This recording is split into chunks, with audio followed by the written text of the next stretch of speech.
All right, do I have a motion to return to open session? I have a motion and a second. Ms. Drake, would you please call the roll?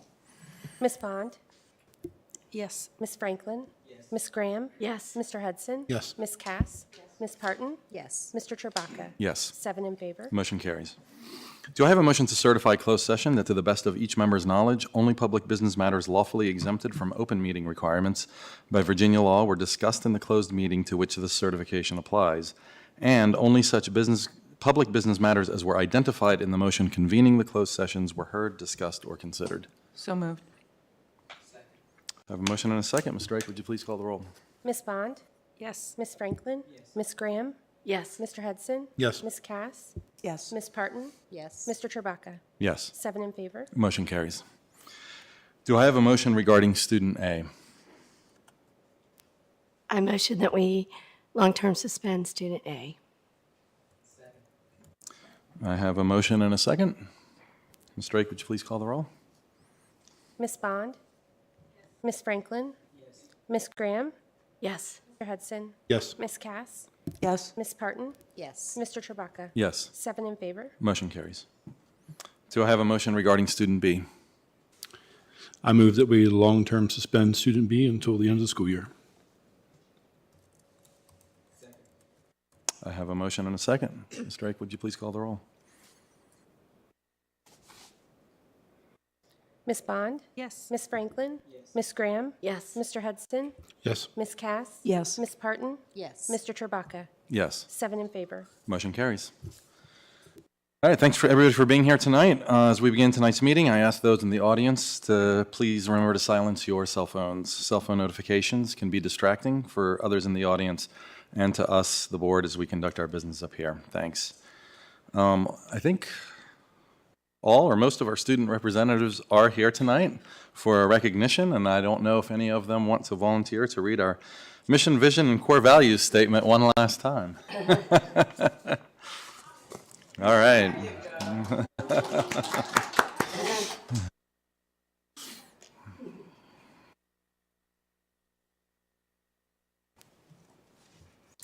MCPS is an innovative educational community.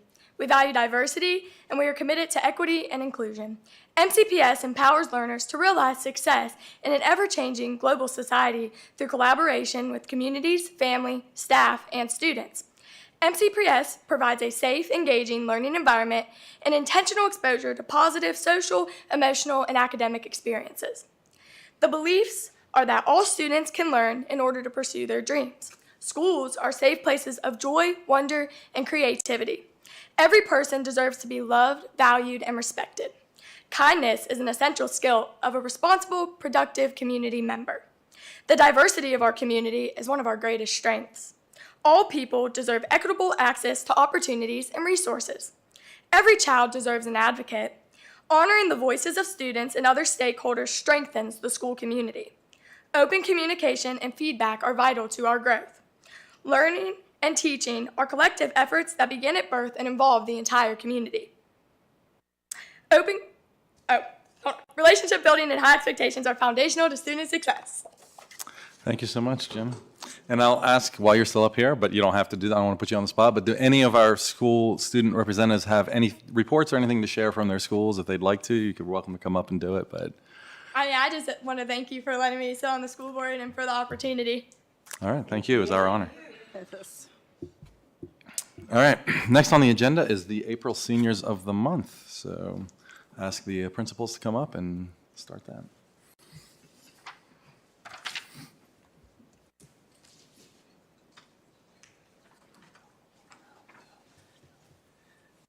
Good evening, board members. Dr. Bragan. It is my pleasure to present to you Auburn High School's Senior of the Month. This evening, I'd like to recognize Caden Blake Booth as the Auburn High School May Senior of the Month. Caden is here this evening with his parents. I'd like to invite them to come up and join me.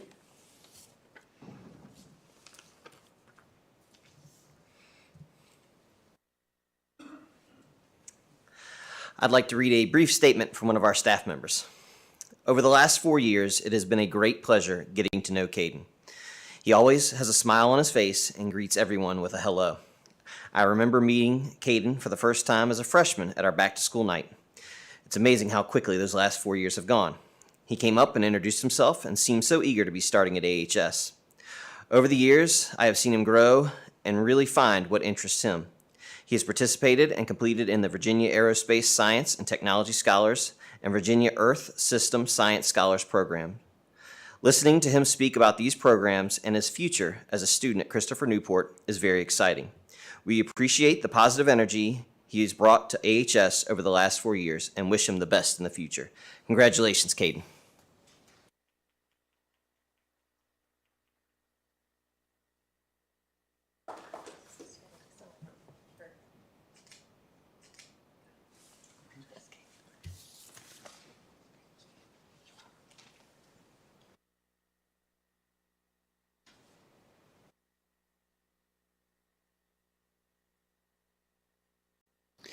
Good evening, school board members. It is my honor to present to you Raheem Mateen as our May Senior of the Month. At this time, I'd like to invite Raheem to come up along with his guests tonight. As they're coming up, you'll notice on the slide, we asked Raheem's current and former teachers to provide just a few words to describe him. And Ms. Drake helped to put it into a Wordle for us. And you can see the one that sticks out the largest is inquisitive, because I think 3 or 4 of his teachers use that exact word to describe Raheem. All right, here's what one of our staff members had to say about Raheem. Raheem is a hardworking, driven, and motivated student. In 2021, halfway through the school year, he moved to Blacksburg from Afghanistan. Since arriving at Blacksburg High School, he has overcome the challenges of adjusting to a new education system, community, and country. At BHS, he has taken an interest in our computer science and cybersecurity programs and been very successful in his coursework. Raheem plans to attend New River Community College in the fall. We are proud of all that Raheem has accomplished at BHS and are excited to see his future endeavors. Congratulations, Raheem.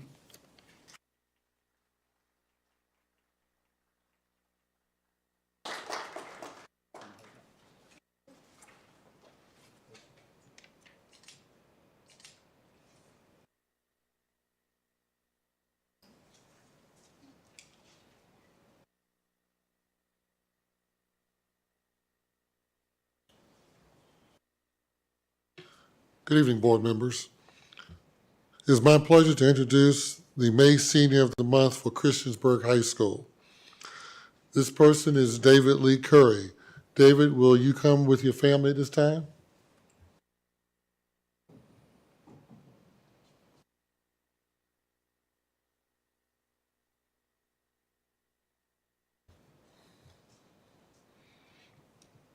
When asking some of his teachers to describe David, they said, "Truly to know David is to love him. He is an amazing student who has left a great first and forever impression on me and others and the students here at CHS. He is the social butterfly and ray of sunshine that every school needs. David is funny, caring, talented, and engaging.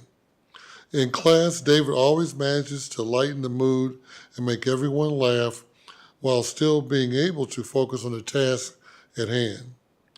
David is talented in more ways than one. Outside the classroom, he has a talent for music and loves to share that with everyone. His engaging personality and social skills make him a joy to be around, and his positive attitude is contagious. I feel lucky to have the opportunity to teach David, and I'm grateful for the impact he has had on CHS. Once again, I'd like to introduce and honor David Lee Curry.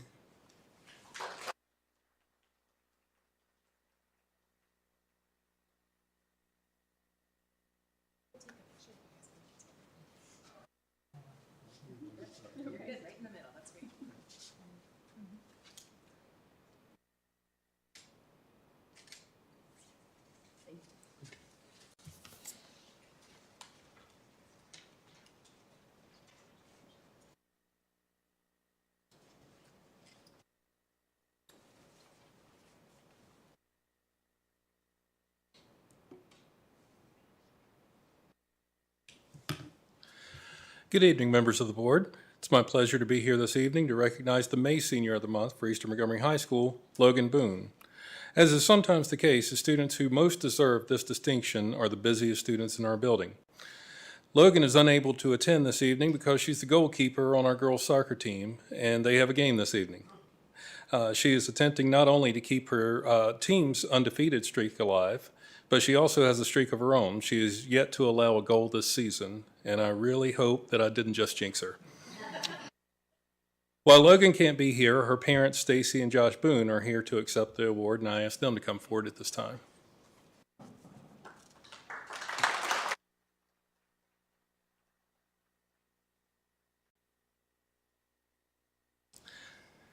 I'd like to now read a quote from one of her teachers, Britton Hippel. Logan is an outstanding senior leader at EMHS. She is bright and inquisitive, asking probing questions that provide insights which not only demonstrate her interest and grasp of science, but add greatly to the value of classroom discussions. Logan also brings her leadership skills as a student athlete, as she is a multi-year letter winner in volleyball, soccer, and basketball. EMHS will truly miss her when she graduates in May and attends James Madison University. Congratulations to Logan and her parents.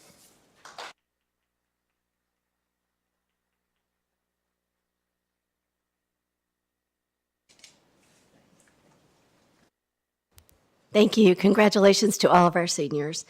At this time in our agenda, we would like to recognize our student school board representatives. Mr. Chewbacca.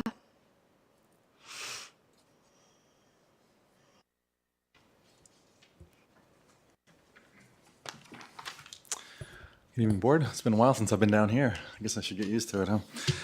So the participation of the school board representatives on the Montgomery County School Board is a vital part of giving voice to students in our school system. And tonight we recognize this year's student school board representatives for their thoughtful participation and dialogue throughout the year. And I'd just like to add on a personal note, I think this has been one of the most assertive group of student school board reps that we've had, and it's just been a joy to have you guys on the board. I think this is really more what we envisioned when we kind of started this program, and you guys have done a fantastic job in bringing ideas and bringing the student perspective to us, so we really thank you for that. We'll start off with Emma Whitaker from Auburn High School.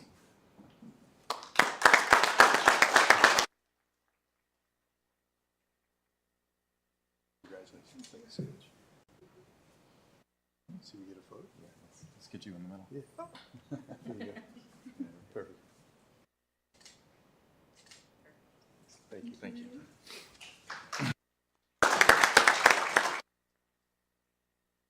Next, we have Sam Woolsey, who's unfortunately not here tonight because he's at a chorus concert. I don't think we have, do we have anybody? Oh, Mr. Simpson will accept it on his behalf.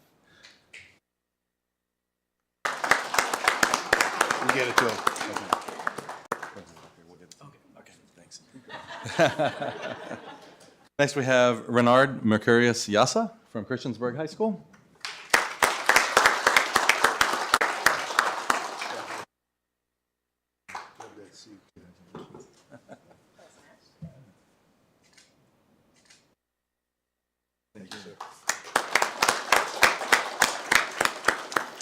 And last but not least, we have Jenna Gadd from Eastern Montgomery High School.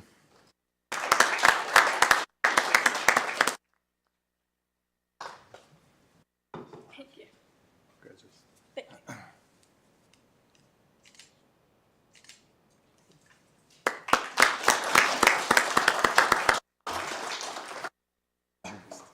Okay, the next item on our agenda are our 2023-2024 Leaders of the Year.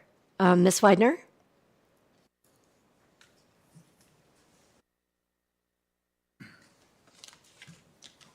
Good evening, Chair Chewbacca, school board members, and Dr. Bragan. It is a pleasure for me to be here tonight to present the MCPS Leaders of the Year Award. This spring, we announced this inaugural award, and last week we recognized the first recipients of the MCPS Leader of the Year. As you know, MCPS has recognized Teacher of the Year and Support Staff Employee of the Year for many years now. This year, the school division decided to introduce an award to recognize outstanding leaders in MCPS. We know that strong leaders make a positive difference in the lives of our students and staff. I worked with the committee comprised of both certified and classified staff members representing different employee groups to develop the criteria a nomination process, and selection process for this award.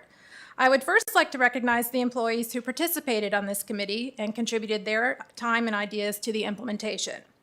Thank you to Tara Almany, Heather Gardner, Julie Munday, Kathy Odell, Lori Walls, Guyleen Wood-Setzer, and Stacy Wright. And if any of these employees are here tonight, I would ask them to step forward so they can assist with recognizing our recipients.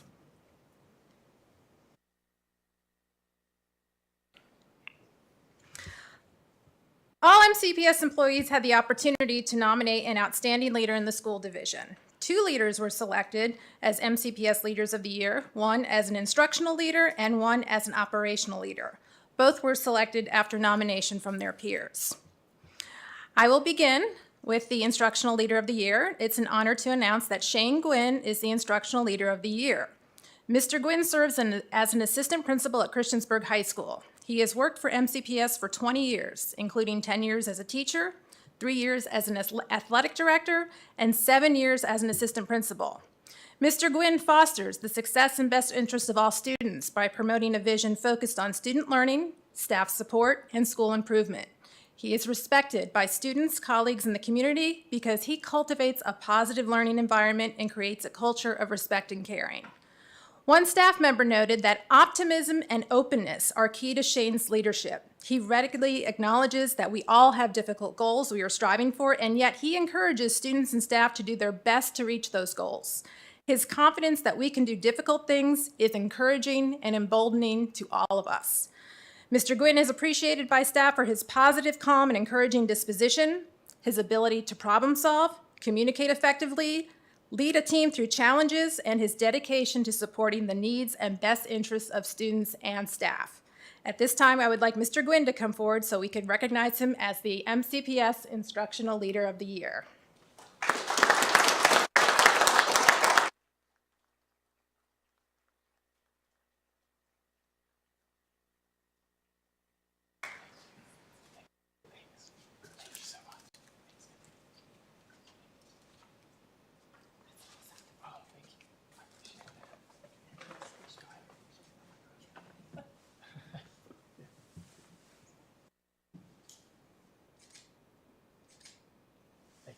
Congratulations again.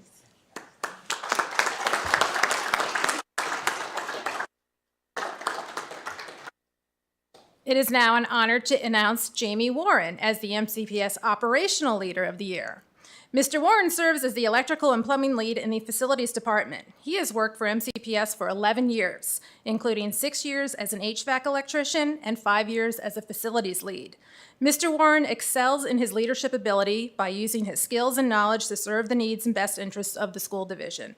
He contributes to a safe and positive environment for both students and staff by effectively supporting and managing the operation and use of resources within his department and the school division. Mr. Warren is appreciated for his ability to build collaborative and effective relationships with coworkers and teachers, and to serve as a positive role model for students. One staff member noted that Jamie has fostered valuable relationships with people throughout the school system. He has a great relationship with his staff, and he works hard to ensure school needs are met under his areas of expertise. Mr. Warren responds quickly to emergencies, addresses work orders promptly, and communicates effectively. He is dedicated to serving the needs of the school division. At this time, I would like Mr. Warren to come forward so we can recognize him as the MCPS Operational Leader of the Year.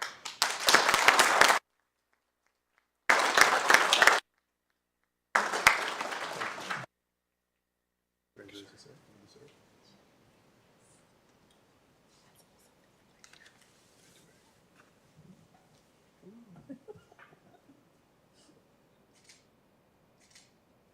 Thank you.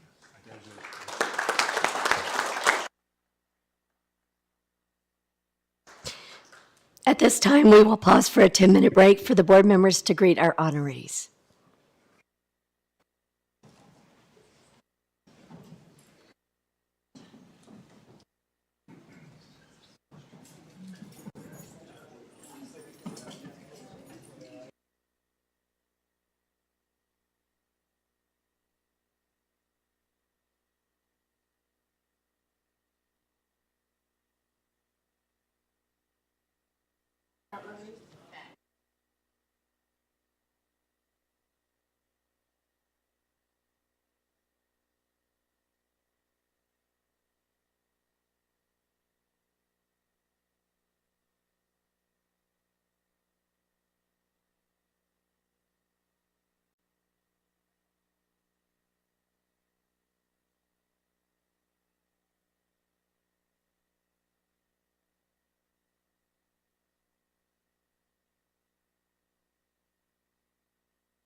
have a shirt?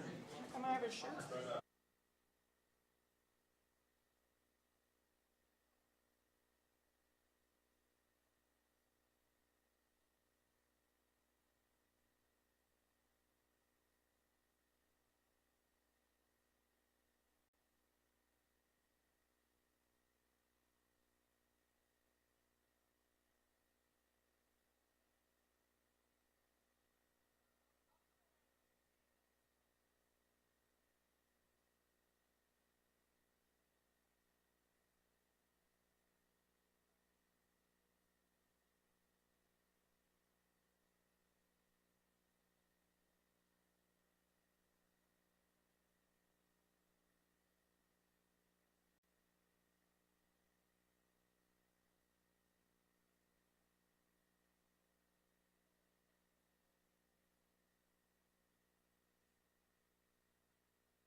You were just in it for the gavel. All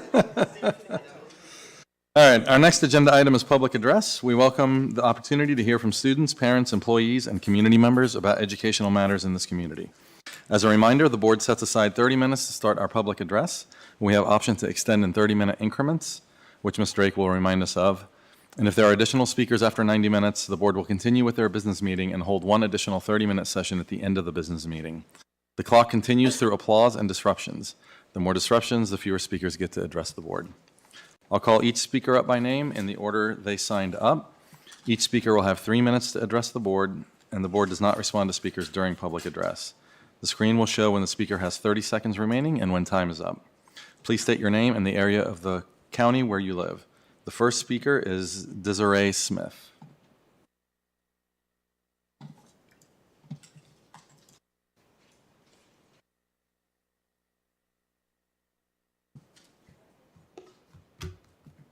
Good evening, I'm Desiree Smith and I reside in Montgomery County.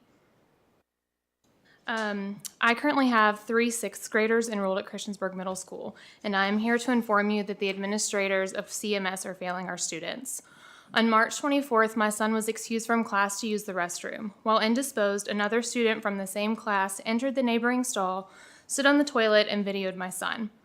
Because of past experiences and lack of intervention from Andrew Hipple and Anita Alderman, my son chose to chose to not inform the school, my husband, or myself of the incident that occurred that day. On March 28th, all 3 of my children were informed by their peers that there was a video being shown around the school of my son and that his penis was visible in the video. When we asked my son why he did not tell us about the incident, he responded, "I didn't tell because I was afraid that the principal would think it was my fault and that I would somehow get in trouble again." I immediately called the 6th grade principal to inform her of the video. Her response was, and I quote, "Oh my God, I will call the mother and tell her to delete the video." I informed Alderman that this was child pornography, possible distribution, and this was a felonious act. When relaying this information to Principal Hipple on April 17th during a meeting about an unrelated incident, he stated that Alderman did not call the mother, that she called Hipple, and he told her not to tell the mother to delete the video because it would make it difficult to investigate. CMS administrators did not contact law enforcement that day. My husband reported the incident that evening, and when he spoke to the SRO on the phone, no one from the school had reached out to him concerning my son or the video. We filed a police report the following day, and at the time of our meeting with SRO, the school still had not informed him of the incident. CMS administrators are mandated reporters by law. On March 28th, Anita Alderman and Andrew Hipple broke the law and failed my son once again. Since previously mentioned incident, I have had to pick my son up from school because he was being harassed over being a snitch and involving the police. I've had to meet with Principal Hipple to advocate for my son who was attacked during dodgeball and PE, and most recently my son's shoes and cell phone were stolen from his gym locker by students that were not even supposed to be in the gym at that time. Since the end of March, we have filed 2 police reports regarding issues at CMS. Christiansburg Middle School is out of control. Administrators are using their own interpretation of MCPS Code of Conduct, as well as Virginia Public Code sections. Students are being singled out and not treated fairly.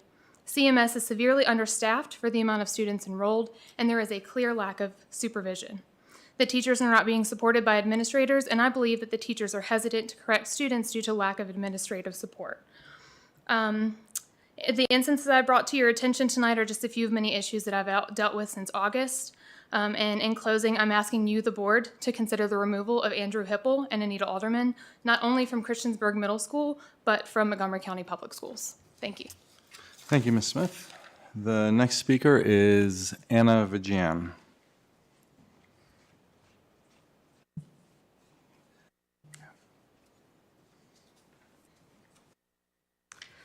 Hi, my name is Anna Vijayan, and I live in District A.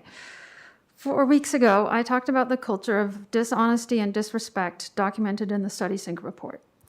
I gave specific examples showing how Central Office Administration violated 2 key principles in the parameters section of the strategic plan. Principles outlining the importance of integrity, respect, and open and honest communication. Today, I will tell you how Central Administration also violated parameter 1, which states that we will base all decisions on what is best for students. In fact, throughout the implementation of both Study Sync and Benchmark, administrators failed to put students' needs first. All students suffered under the rushed implementation of these programs. But my comment today focuses on gifted students. According to the gifted plan, gifted students are identified as students who require differentiated curriculum, courses, services, and opportunities to meet their educational needs. They require differentiated curriculum to meet their educational needs. And yet, the administrator of ELA curriculum had no plans to deliver differentiated curriculum to gifted students until year 3 of Study Sync implementation. The Study Sync report documents that at a teacher training event held in October 2022, all discussion of differentiating for gifted students was shut down, with the ELA administrator stating that we will probably have that worked out by year 3 of implementation. This issue should have been worked out well before the start of year 1. Similarly, with respect to Benchmark, there were no plans to differentiate curriculum in either whole group or small group instruction for over 2 years. The current Assistant Superintendent of Curriculum and Instruction explained in a conversation in January of this year, 2023, 2.5 years into the Benchmark rollout, that no classrooms had yet been furnished with books that would expand the ELA curriculum for gifted students. And her goal was to have books in place for grades 3 and 4 only by next year, the 4th year of implementation. Not only was there no district plan for differentiation, but teachers were actually forbidden from selecting and using materials that would allow them to differentiate instruction for their own students. The failure of the administration to allow teachers to deliver appropriately differentiated curriculum is inexcusable. And from what I'm hearing, the problems continue to this day. My questions are, do you, the board, commit to holding administrators accountable for the lack of appropriate differentiation for gifted students over the course of Study Sync and Benchmark implementation? And moving forward, do you commit to allowing teachers the flexibility they need to provide appropriately differentiated instruction to their students? Thank you. Thank you, Ms. Vijan. The next speaker is Sean Moore, and then after that, Chris Thomas.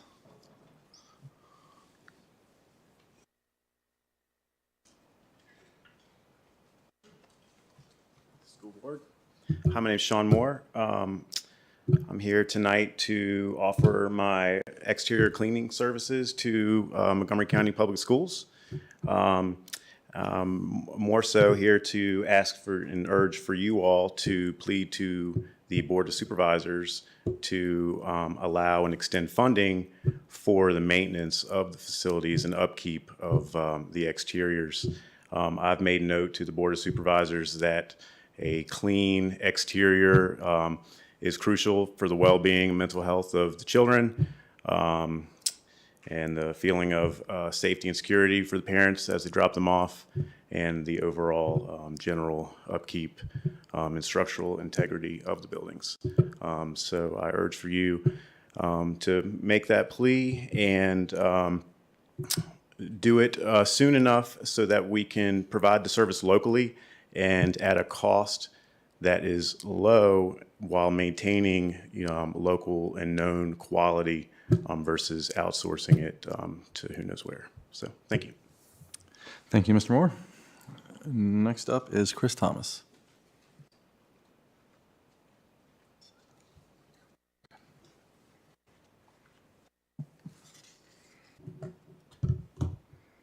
Chris Thomas, Christiansburg, Virginia. Members of the board, last week, our Board of Supervisors voted to dramatically underfund Montgomery County Public Schools to pay for the biggest tax cut in this county's history. As a result, our school system now faces a multi-million-dollar shortfall. I don't know how many of you watched last week's Board of Supervisors meeting. I was there. I saw Ms. Franklin in attendance as well. The rest of you, if you've not already, I would urge you to go back and watch the recordings of the meeting. Pay attention, but not just to the vote, but to the discussions around it. Members of the board, parents, and citizens of Montgomery County, you should all be furious. Despite a tidal wave of emails begging them not to, despite unanimous objection and public comment, despite repeated attempts by the minority to find any common ground, to claw back even a small percentage of the funds, a bare and partisan majority of the Board of Supervisors voted to defund our school system in order to give rich landowners in Montgomery County a tax break. And if that weren't bad enough, their justification for ignoring the widespread opposition to the measure was that many of those opposed are MCPS teachers. Let me say that again. The Montgomery County Board of Supervisors justified ignoring their own constituents just because they're teachers. They openly and on the record stated that they did not give weight to the letters and calls and emails they received because they came from teachers. And then they had the temerity to say they supported the schools. This is a profound betrayal of the public trust, and it falls unfairly, unreasonably, and unfortunately upon you to salvage what can be preserved in our schools. Cuts will be necessary, deep, painful, heartbreaking cuts. Members of the board, I have 3 kids in our schools. They love and appreciate the opportunities the MCPS has made available to them. They adore their teachers, their classes, the amazing field trips, the diverse clubs, the fulfilling extracurriculars and competitive athletics. I want them to have all those things. But the Board of Supervisors disagrees, and so hard choices must be made. Members of the board, you have a constitutional obligation in the Commonwealth to provide our children with a public education, with classes and instruction. The rest, every scrap of it, is optional, much as it pains me to say it, and I know it pains you, Ms. Bond. The Board of Supervisors has tied your hands. Football, soccer, lacrosse, band, basketball, swimming, golf, yes, even track and field and cross country must all be on the chopping block before this school system even considers laying off its first teacher. And I hope that when each of those programs are cut, when the cancellations are sent out, when angry and disappointed parents and students are informed that the programs they love are being cut, that this board will clearly and unambiguously communicate why those cuts became necessary. Because the Board of Supervisors has abdicated its responsibilities to our children. Thank you. Thank you, Mr. Thomas. All right, I think that's the end of public address. Public address is closed. We'll move on to consent items. If no one wishes to move any items out of consent, we will consider them approved. Do I have a motion to approve the payment of the bills as presented? So moved. I have a motion and a second. Any discussion? Ms. Drake, would you please call the roll?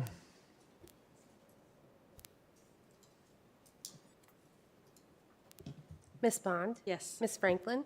Yes. Ms. Graham? Yes. Mr. Hudson? Yes. Ms. Cass? Yes. Ms. Parton? Yes. Mr. Chewbacca? Yes. 7 in favor. Motion carries. Do I have a motion to acknowledge the receipt of the financial summary report? So moved. Second. We have a motion and a second. Any discussion?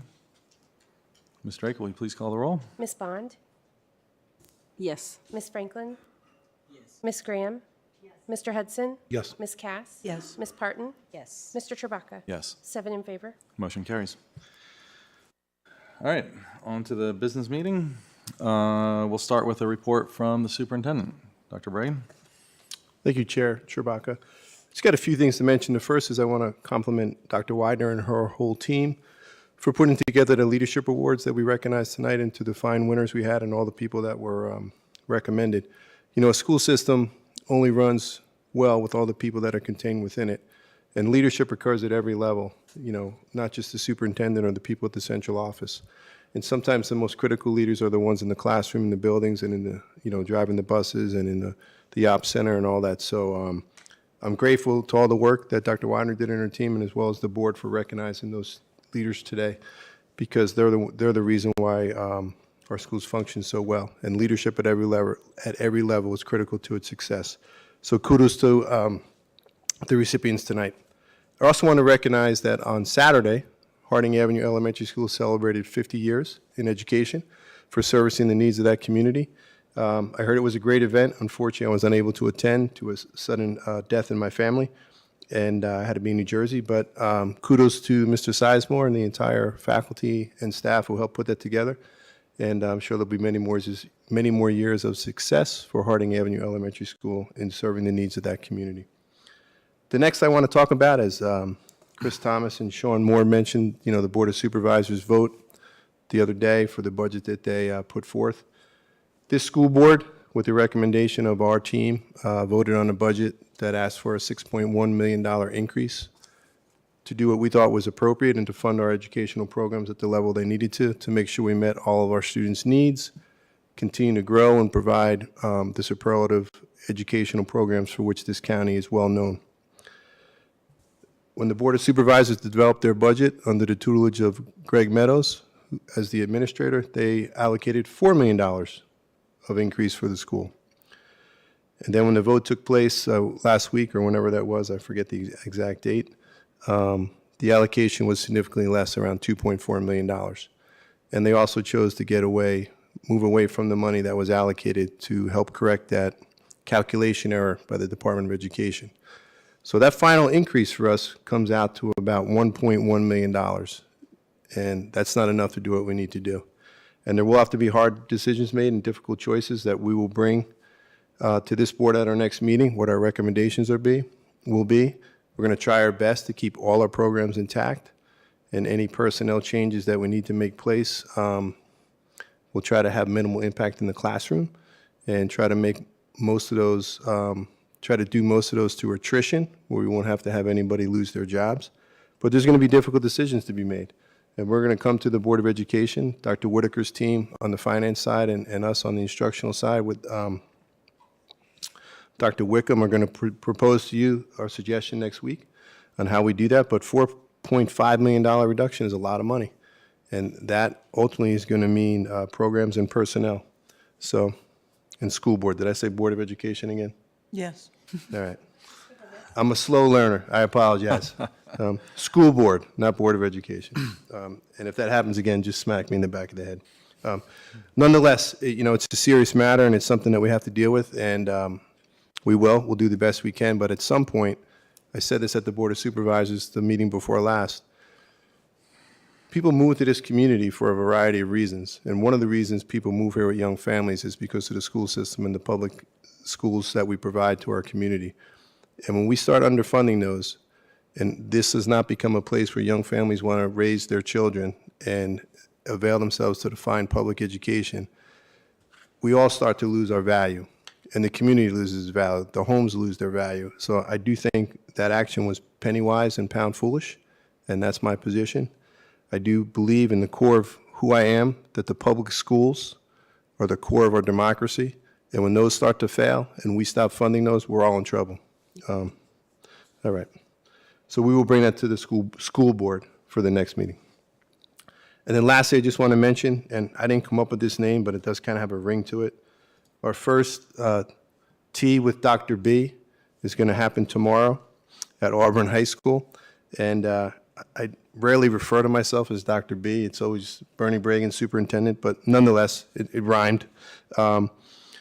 But it's a continuation of what we started when I first came in December, to have community forums, community outreaches, and it's welcome to anybody. We try to vary the time so everybody can attend. So this one's going to be at Auburn High School at the library tomorrow at 3:15.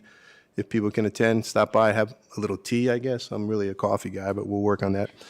Doesn't really rhyme as well. But there'll be others coming out in the next couple of weeks, so please avail yourselves. If you want to just check in, chat, come by and share your perspective, I would love to do that, and I think it's really important for me as superintendent to be accessible to the community, and I plan to continue to do that moving forward.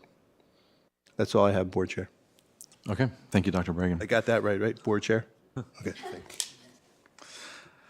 So next item on the agenda is just, given the state of the budget, we wanted to have an opportunity for board members to at least have a little bit of discussion on this. So I'm just going to open up the floor for discussion by board members. I'll go first. So I did watch the board meeting. I was in New Jersey with my parents, and it was really disappointing to see everyone dug in so deep to their belief that a 70-cent tax versus 73 would make such a significant difference in everyone's lives, yet willing to throw away $4 million that was supposed to go to our schools, or $4.5 million that was supposed to go to our schools. And I appreciate that we have very tough times now, and every penny counts. I totally understand that. I would like to, it would have been nice to see maybe some compromise. There is something between 73 and 70, but somehow they couldn't seem to figure out that there were 3 cents in between, and maybe they could have come up with something a little different than 73, and at least we wouldn't have had to take such a big cut. I echo some of what Dr. Bregan just said. As an HR manager here locally, hiring at the university, I can tell you that one of the big sell factors I have to come here is our amazing school system. And as soon as they find out I'm on the school board, they have lots of questions to ask. And it is great to be able to use that as a recruiting tool, and that is now something that I am concerned about. I don't think the 70 versus 73 cents is what's going to keep people coming here, but I do think a decrease in the services of our schools and our school system. And if you didn't see this, and I posted it on my Facebook page, but one of our high schools was named the number 15 high school in the state of Virginia, the only Southwest Virginia high school. And congrats to Adam Simpson and his staff for their work at Blacksburg High School. But I feel that way about all of our schools, that they are wonderful schools that provide a great education. And why the world feels like we need to get away from public education, it just amazes me that that's even a conversation. I don't understand why something that we've had for so many years that has provided so much to so many people who live in this country.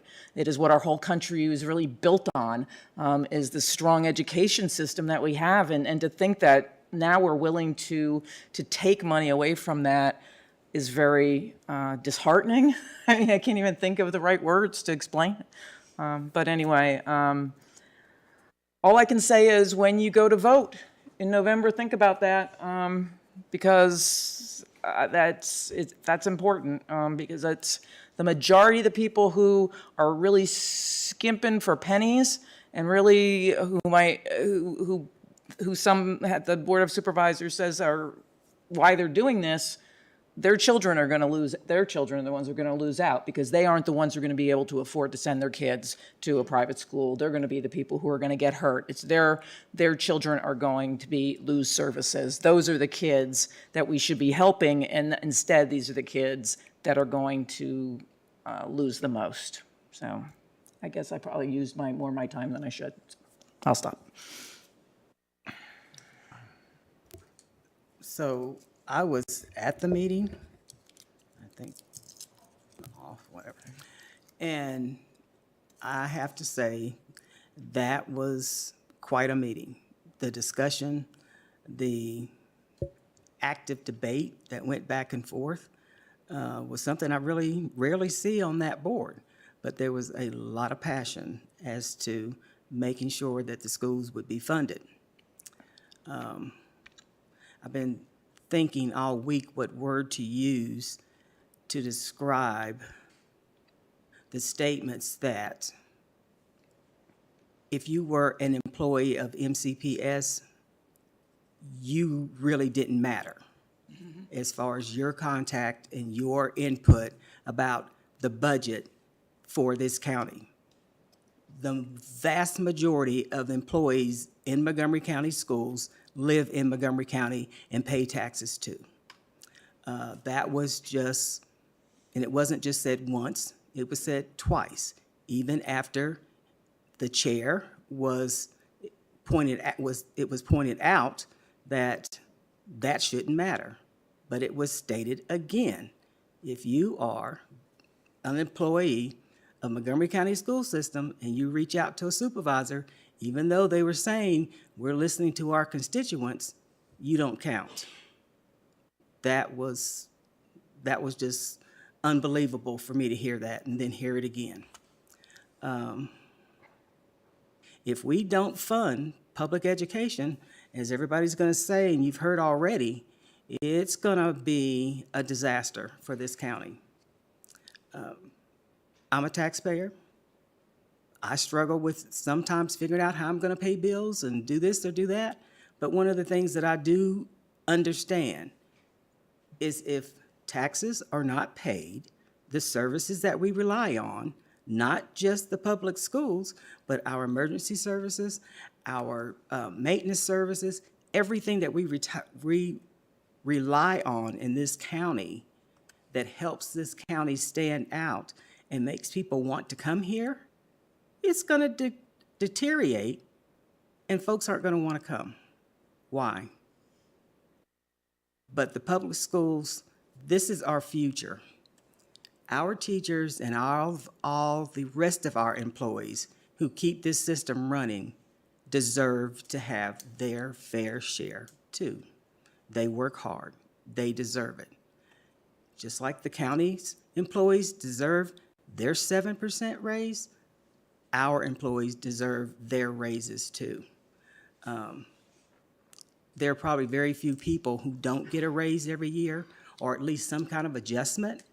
And for it to be said, for the last 7, 8 years, they've gotten a raise, and then all of a sudden this year you just don't get one. We went through that before and put us way behind as far as our salary scale and being able to compensate and attract teachers and employees to Montgomery County.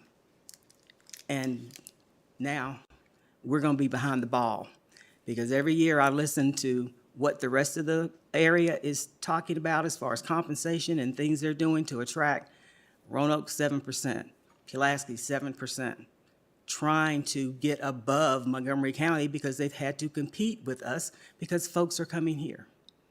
And last year, we were the county that was also struggling like everyone else because of the shortage of teachers and employees who cannot work, not don't want to work, but cannot work in some of our other areas because there's just not enough pay and benefits. We can't operate that way. It's just a fact. So there are relief programs, as was stated, but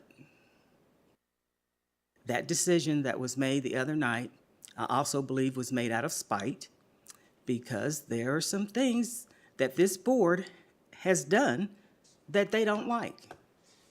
And I have publicly told them, you know, they're not entitled to the information and they wouldn't get it. And they didn't. And they don't like things like that. So actions like collective bargaining, they didn't like that either. But they're two different boards. This board and that board, they don't manage this board. They are supposed to fund public schools just like everything else in the county. And they have just shamed themselves because I absolutely believe it's because of spite. Agree. I'll go next. Excuse me. I see what they did as a blatant disregard of funding public education. We've tried everything. We've tried giving them a budget that lists everything under the sun, and we tried giving them a needs-based budget. And neither one seems to get us any further at any time. Consecutively, for the past 5 to 6 years, they are giving us less and less of a percentage of their revenue every year. I hope I didn't get that wrong. Did I, Ms. Whitaker? Did I get that wrong? I said in the past 4 or 5 years, the percentage of funding by the Board of Supervisors to MCPS has dropped.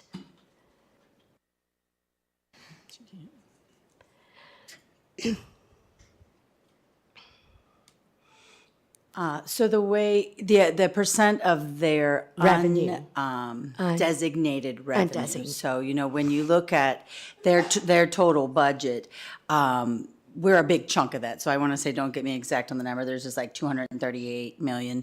We're 130 something million of that. So we're a big chunk of that. That money, a bunch of it, of that comes, what doesn't come from local comes from state and federal. So those funds come through. After what they have designated, those amounts have gone down percentage wise.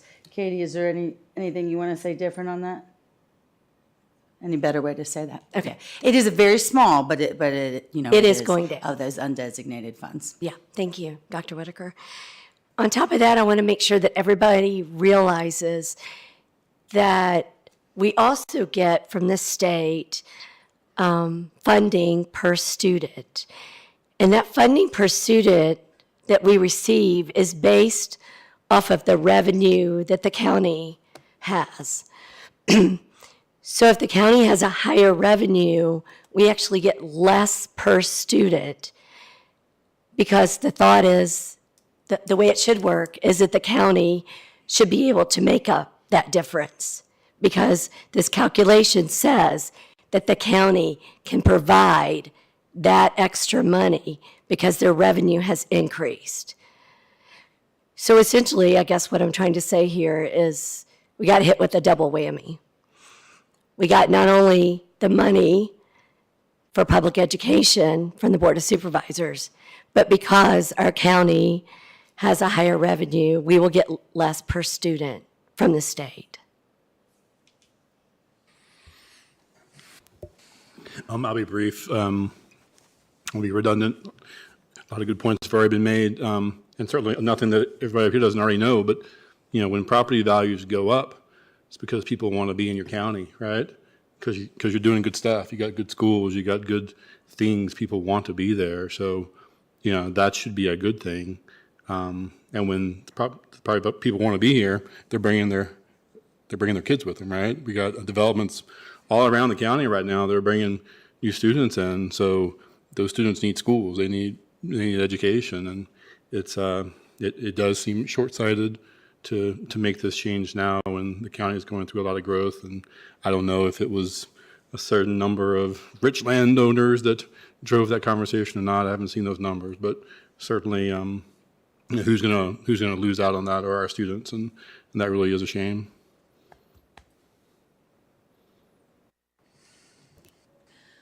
Well, I'm just going to say that, since I've been on the board, I've constantly talked about we need to make sure people are aware of what not only the public schools do, but I truly think a lot of community members don't realize, I don't believe, I listen to people every day, how taxes affect the things they need. People can sit back and say, oh, that's not true. It is true. People only see what the finances affect their household. And when I share with people, because when they reassessed, it was huge. Everybody was talking about it. Everybody hated it. Everybody was miserable. But I tried to explain to them, you don't understand. You want that fire and rescue there at your house as soon as you need them. You want those schools. You want those stadiums. You want those teams for your kids to play on. You want the best teachers for them. You can't have it without the extra taxes or the taxes that are appropriate. So I think one of the other things that we need to do is to educate the community on how bad this can hurt. And that's where our local media can help us and make sure they realize that, you know, the community needs to know. It's just like I was sharing somebody yesterday, what all Montgomery County schools offer students. And I know we send out pamphlets. I know we send out, I think that we do a great job at doing what we can do to get the community wiser about all the great programs we offer. But I truly believe sometimes our community just doesn't see it. And I don't know how to change that. I don't know how to make people aware. I've always said I think we sometimes have a priority issue. You know, we don't always put our priorities right. You know, even though I'm a sports advocate, I fuss you can't get in certain games, but people don't want to pay an extra $25 for taxes. You know, so you can't get in some of the restaurants on Friday nights and Saturday nights, but nobody wants to pay $1 or $2 more for taxes for us to have the better fire and rescue in schools and roads and police and whatever we need on an everyday basis to keep our community members safe and smart and educated and working. So make sure you let your community, your neighbors know what taxes are needed for our community and what they do. Okay, so I'm going to round up the end. So not to be redundant, I'm going to just kind of echo what Ms. Bond said, because that's kind of what I had in the back of my mind as well. I do want to thank the Board of Supervisors for everything that they've done for Montgomery County Public Schools. Ms. Franklin and I were talking earlier, and they do a lot for us, and they are good to us.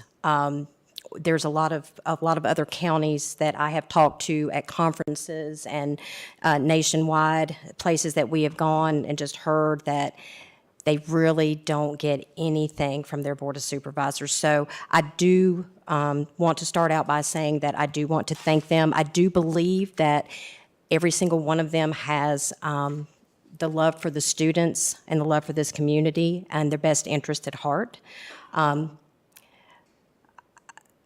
Again, we have to recognize and get our community involved to realize maybe spreading the word. I've always said, you know, our Board of Supervisors only gets so much. As our community grows, which it has grown tremendously, we are now having to look at paying for what used to be volunteer emergency services, rescue squad, fire, all of that's going to paid positions. That's all money coming out of the Board of Supervisors budget. I feel for them. I mean, it's not one, I can't imagine putting one over another. Everything that they've got to fund is equally important. But as our community's growing and these people were volunteering, we're not getting that volunteer work ethic type anymore. So we're having issues there. We're getting more people moving into the county. Our schools are getting bigger, getting fuller quicker. We've got to have more people to take care of our kids in every sense of the word, teachers, staff, you name it. I know we're not perfect, but I do want the community to know that we have got an awesome school system. We've got great teachers, we've got great staff, we've got great administration, and if you want to see just an inkling of that, I invite everyone to come to one of these 4 graduations happening in 3 weeks and watch some of these kids walking across the stage, because that speaks volumes as to what this public school system offers and what these kids are going to go out here and do. We've had them up here on the board. We've had them come public speak. We've turned out great kids, and it's been because of everyone involved in this school system. You know, as we grow as a community, like Ms. Bond stated, we want things, but everybody knows that things, as we grow, needs more funding. I know it hurts when people have taxes raised. I'm going to agree. I don't think that's fun, but as things are coming up and as we see things that we need, and I've always been a huge advocate of us going above our Board of Supervisors, and I've said this several times, and I'm going to say it again. Reach out to our legislative people, because we are not getting funded at that level that we need to be getting funded at. And if we start really making a showing there, because it starts at the top and then it trickles down. So I'm going to, again, ask people to reach out to your legislative, to your senators, tell them what we need. We're a growing population. We're not getting what we need. So I'm going to throw that out there as well. So I think that's all I have to say on that. Well, thanks, Board. I'll go last, and Well, if you're going to go last, can I just say something? oh, sure. I mean, you can go after me. I don't have to go last. Okay. I don't want to. I agree with everything everyone said, so I won't repeat that. But I would like to add a few other things. I do want to reiterate what one of our speakers, I think it was Mr. Thomas, said, that this really is a tax. This is a cut. This is a tax cut that will benefit mostly rich landowners in this county.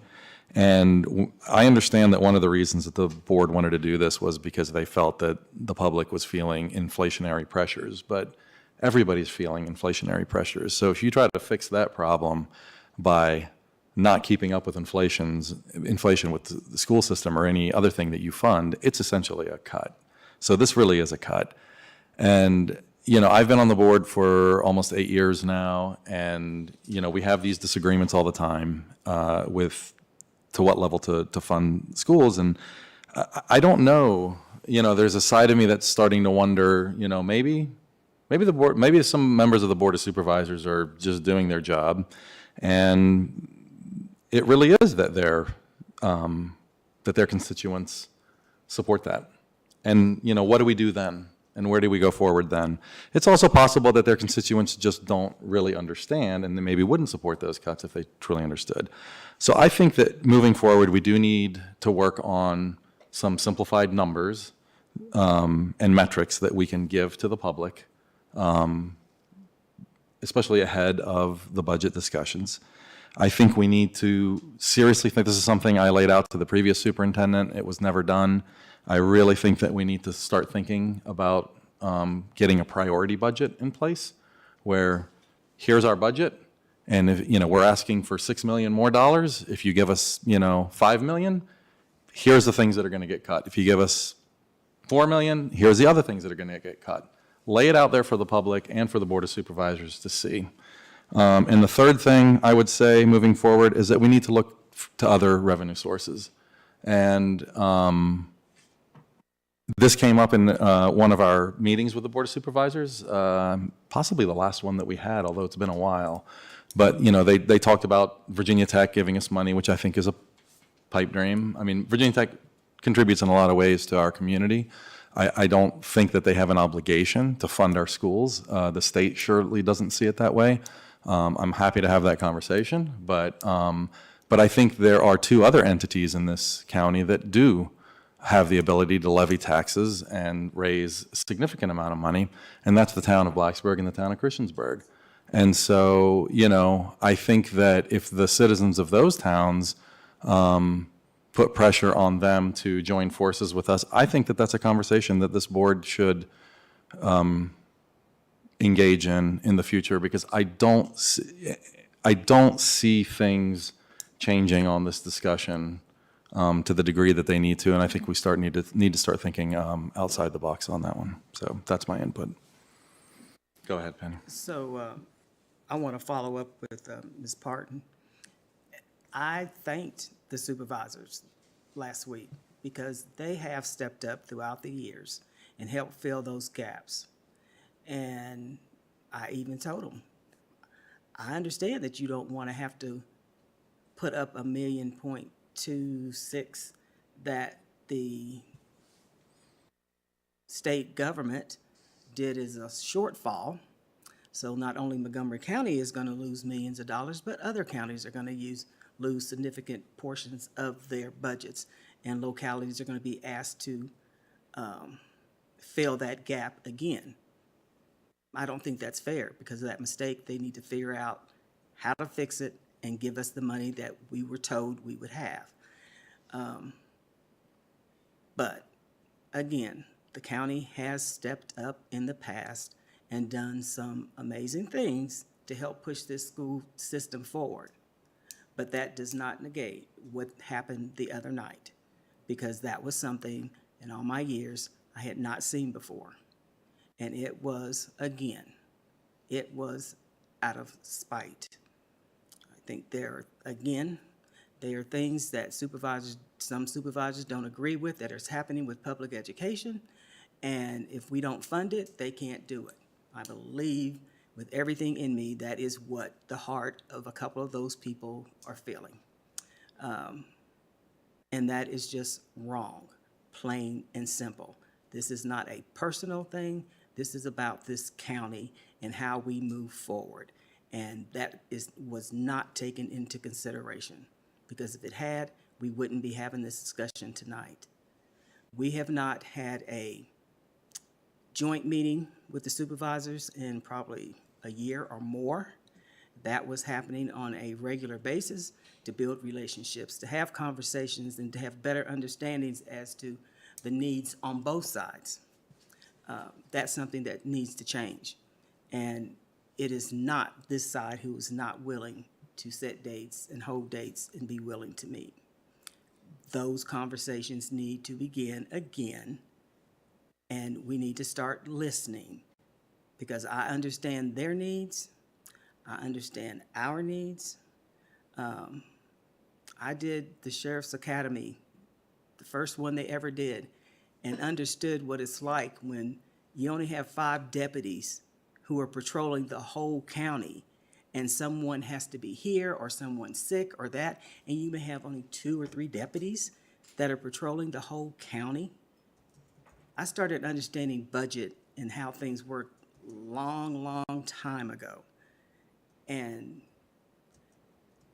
we just cannot, we have to understand those tax dollars, especially when they don't come from the state and they don't come from the feds, that we as a community have to make a commitment as to what we want our community to be and how much we are willing to, in some cases, sacrifice to make that happen.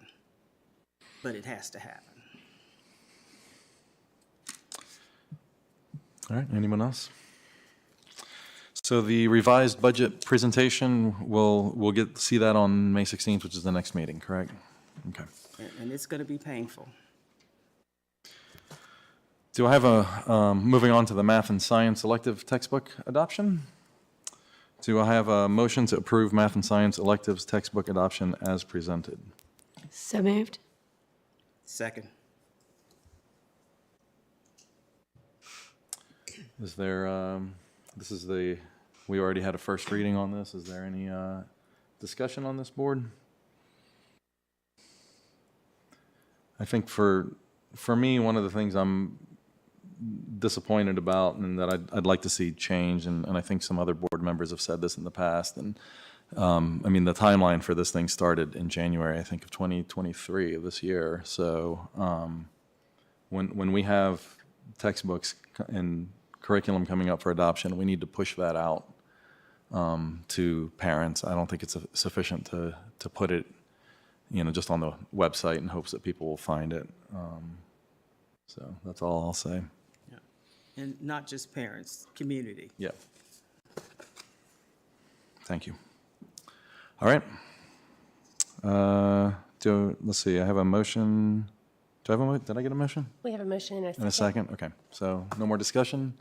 Strike, please call the roll. Ms. Bond? Yes. Ms. Franklin? Yes. Ms. Graham? Yes. Mr. Hudson? Yes. Ms. Cass? I'm going to abstain. Sure, no problem. Ms. Parton? Yes. Mr. Chewbacca? Yes. 6 in favor, 1 abstention. Motion carries. All right. Next up is the Special Education Annual Plan. This was also brought to us, I think, for a first reading, and we'll vote on it tonight. Do I have a motion to approve the Special Education Annual Plan as presented? So moved. I have a motion and a second. Any discussion, board? Thank you, Dr. Walker. All right, no discussion. Roll call, please. Ms. Bond? Yes. Ms. Franklin? Yes. Ms. Graham? Yes. Mr. Hudson? Yes. Ms. Cass? Yes. Ms. Parton? Yes. Mr. Trabaka? Yes. 7 in favor. Motion carries. Can I just say something, even though I'm a little bit behind? The reason I abstained, I probably should, do I have to give it, I'd like to give a reason. Sure. You may, but you're not required to. Well, I'd like to, is because I wasn't here at the last meeting when it was discussed, and I will be honest, I didn't read through it as closely as I would have liked to be able to actually say yes or no, so. All right. Thank you. All right, next is policy 5-1.7, fraud and whistleblower protection. This was also brought to us last time. I'll remind you that this is just to update the part, this is just one part of what we want to update. This is the part that we're trying to get more into legal alignment. So this is policy 5-1.7. Do I have a motion to approve the updates to this policy as presented? So moved. A motion and a second. Is there any discussion on this? We talked about a few things at the last meeting that I know bled over into the other thing, but was anything changed in this as a result of our last meeting? Yeah. Thanks. So I think, and so you weren't here, I think, last time for this discussion either, and I think I'll just highlight that, and correct me, board, on this if I misspeak, but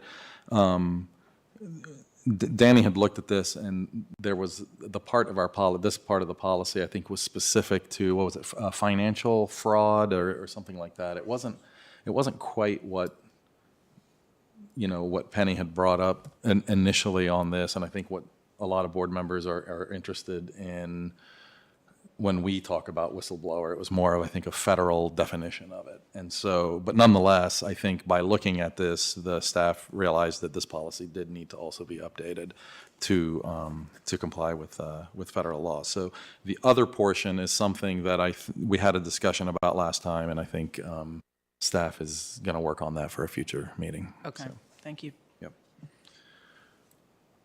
All right, if there's no more discussion, Ms. Drake, please call the roll. Ms. Bond?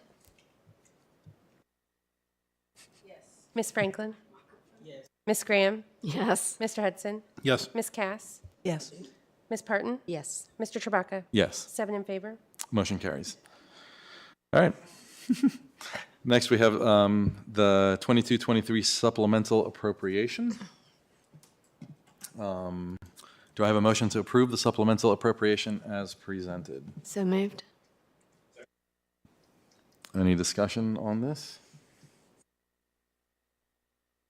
Looks like this was a reimbursement for CARES and other funding, right? So, all right, if there's, I'm sorry? You're going to give us that? I hope so. All right. Mr. Yeah, last year I do recollect that. I think it was the allocation where the ESSER's funds and some insurance adjustments, those were the revenue sources and where we expended those monies. All right, Ms. Drake, please call the roll. Ms. Bond? Yes. Ms. Franklin? Yes. Ms. Graham? Yes. Mr. Hudson? Yes. Ms. Cass? Yes. Ms. Parton? Yes. Mr. Trabaka? Yes. 7 in favor. Motion carries. All right. Next is unfinished business. I do not believe we have any items of unfinished business. Are there any items of, oh, I'm sorry.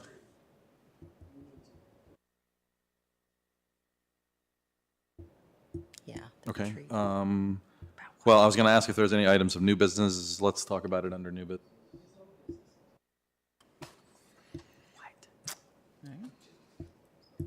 No, it's fine. Let's talk about it. Let's talk about it, at least briefly. I mean, I think, I thought I had sent out, did I not send out an email on that? I think we were not able to find a weekend that worked for even 6 out of the 7 board members, much less 7. So I think we're going to try again for late summer, early fall. August through October. is what we're August looking through, yeah. Oh, August through that's good, because I was going to say my availability has changed now, so. Yeah, so, but. We'll get some dates. Yeah, we'll get some dates and if, and some topics, and we'll move.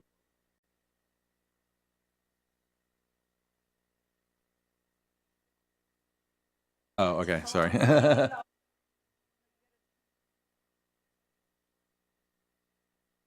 Yeah, I think.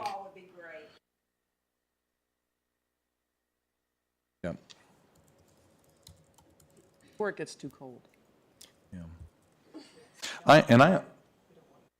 No. Yeah.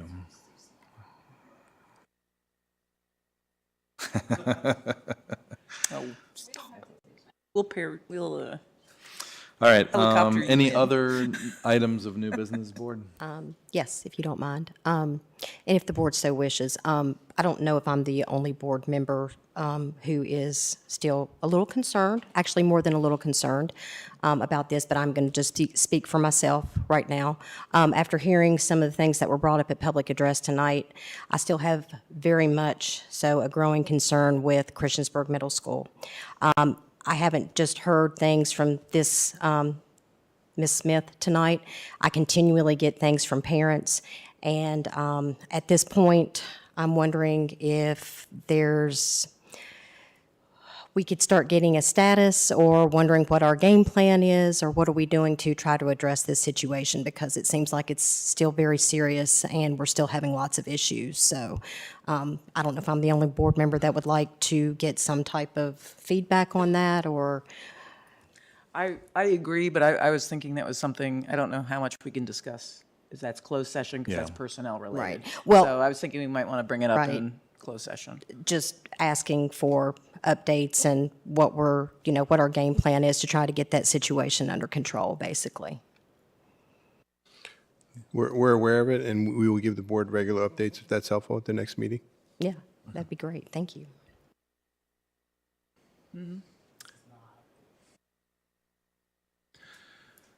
Okay, thanks, Ms. Parton. I think we have consensus on that. So are there any other items of new business, board? Okay, are there any announcements, information? Upcoming school board meetings are on board docs, under agenda prep, and next item is closed session. So do I have a motion to enter into closed session as authorized by Section 2.2-3711 of the Code of Virginia to discuss 3 personnel matters? So moved. Second. I have a motion and a second. Any discussion? Ms. Drake, would you please call the roll? Ms. Bond? Ms. Franklin? Ms. Graham? Yes. Mr. Hudson? Yes. Ms. Cass? Yes. Ms. Parton? Yes. Mr. Chewbacca? Yes. 7 in favor. Motion carries. We are in closed session. Thanks, everyone.